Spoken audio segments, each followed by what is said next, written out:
like to start my presentation with two generalities. When you are conscious of something and when you are not. In the first case, you are in control of whatever that something is and what it can do to you. However, in the second instance, it has utter power over you because you are unaware of its existence, so you cannot interfere in its doings. I know it's a bit abstract at the moment, so I will narrow it down into a specific example so we can analyze the psychology of the matter. Two powerful feelings, fear and love. You might ask yourselves, why these two?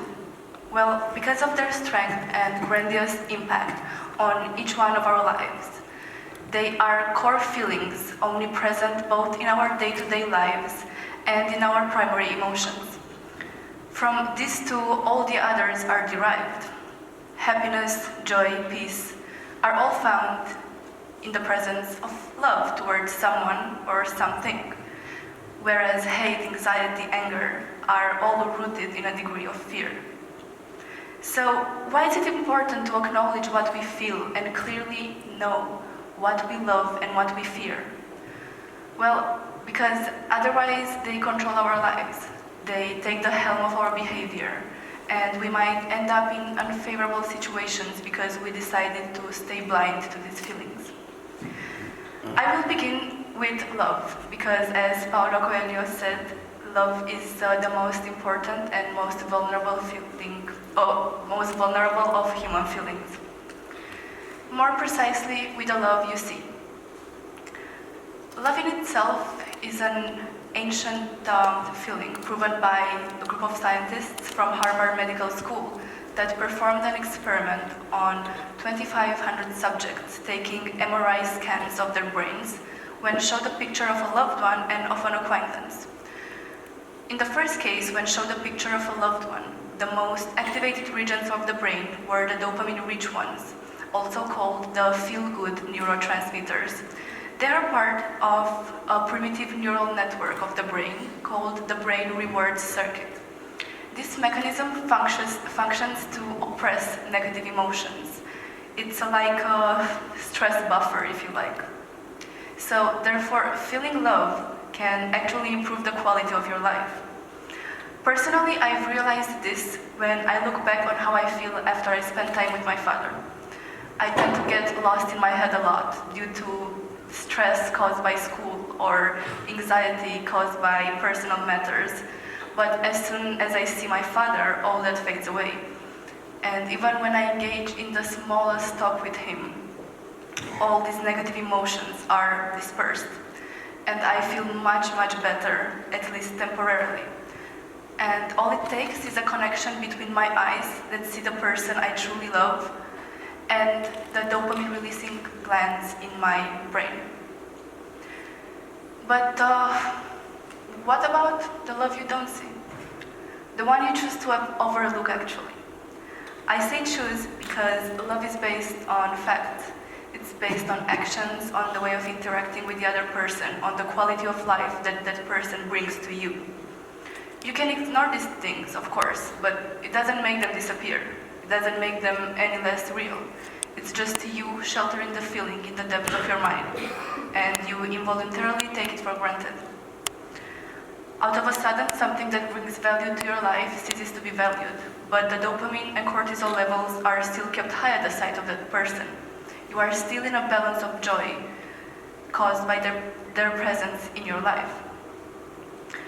However, this type of neglecting a relationship can occur after long periods of time of the relationship, because you become so used to that person being there. You become so used to the emotional support, and you become so used to the dopamine shot in their presence that it becomes standard. Personally, I've been through this with a friend. A best friend, actually, who constituted most of my life, most of my world and my life. She was my partner in everything, and I think that's exactly why I forgot the value she brought to my life. I became selfish and considered that life was supposed to be like that, and that it had always been like that. I completely forgot about the love that made it all so good, that made that connection possible. But she killed herself, and I remembered. I've seen the gaps she filled and our complementariness, because it ceased to be there. Half of my world collapsed, and dopamine was out of sight because I couldn't see her face or hear her voice anymore. And that's when I understood. That's why I said in the previous paragraph that you choose to overlook love. It's always right there in front of you. You are always aware of it. If you wouldn't be, dopamine wouldn't get released, since it's in direct correlation with the conscious mind. And now you might ask, so what if you overlook love? What's the point of this? Well, when you ignore the fact that you love a person, you stop reciprocating. You stop giving what is being given to you. In one word, you become ungrateful. And that makes the consequences twice as hard. After her death, I had to ask myself every single day if it would have been any different, if I would have showed her more love, more support, if I would have been there more to appreciate the relationship we had. And this made the grief twice as hard to handle. But it doesn't always have to be this drastic. The other person doesn't have to die.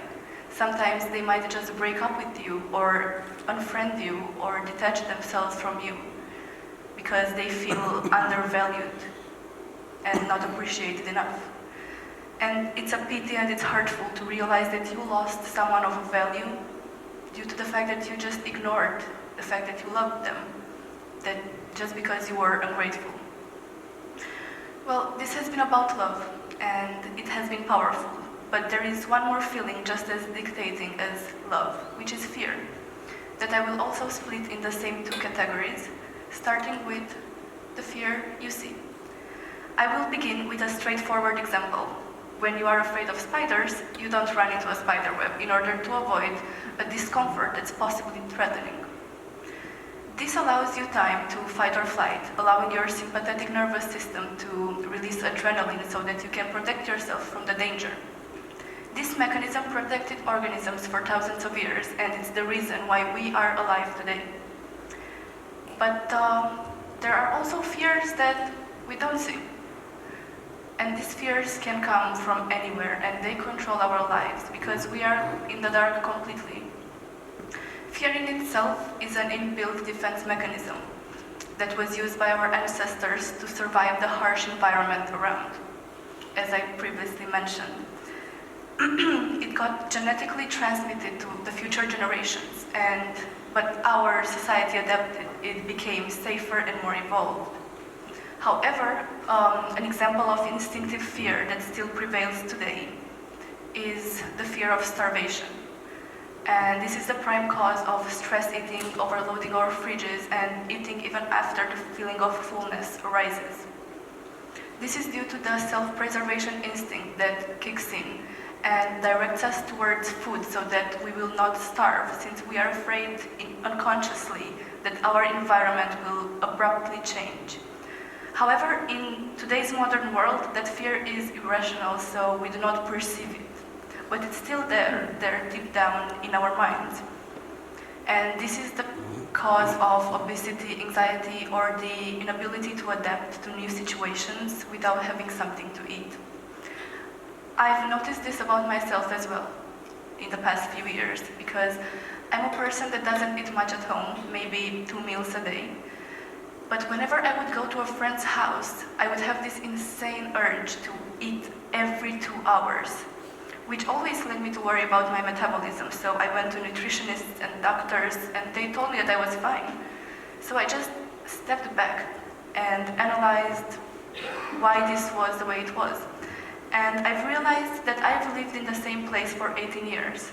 Therefore, it's been a stable environment for 18 years. So there was no reason for my self-preservation instinct to kick in.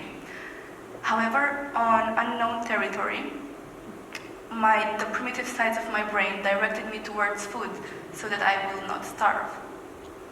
If I wouldn't have had this realization, I would have continued to spiral down a chain of pointless worries and doctor appointments. So something I never knew I fear had complete control over my thoughts and actions, leading me to overspend, overeat, and overworry. And now I will put it all together for some final thoughts. Feelings rule our lives, whether we see it or not. It all starts in the brain with just small doses of chemicals being released that have the potential to turn our lives upside down. And that's why it's so important to acknowledge what we feel and analyze why we feel that, as well as analyze our behavior. If we think that some actions do not make sense, some patterns do not make sense, we should track down the root, because they most likely start in a certain feeling. Nothing is irrational or erratic. We just fail to see the cause, so we are left just with the effects. And as a last final thought, I would like to say this: keep track of your feelings. Don't deem those chemicals in your brain as unimportant, because we are all made just out of chemicals. So if they are not important, then what is?